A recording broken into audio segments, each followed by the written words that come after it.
These bushings, I think, hold grease.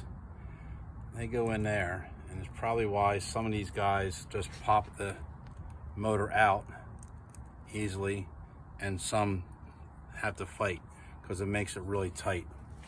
I don't think I'm going to reuse it. I'll leave the room so you can get oil in there. Plus, it's destroyed.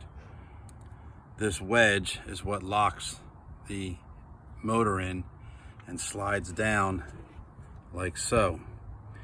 You have to wait till the last minute to put it in. This slides in.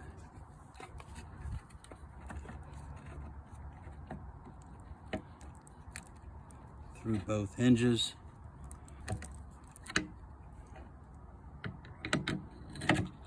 Like that.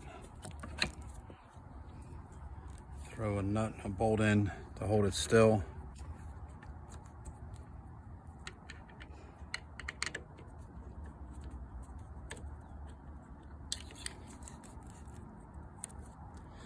Then you slide the wedge in.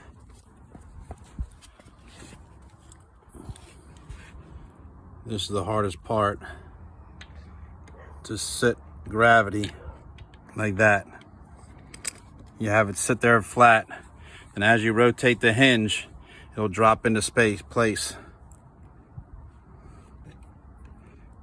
One way or the other.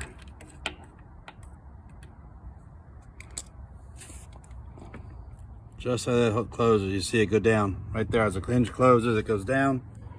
Take your screw and put it in the wedge.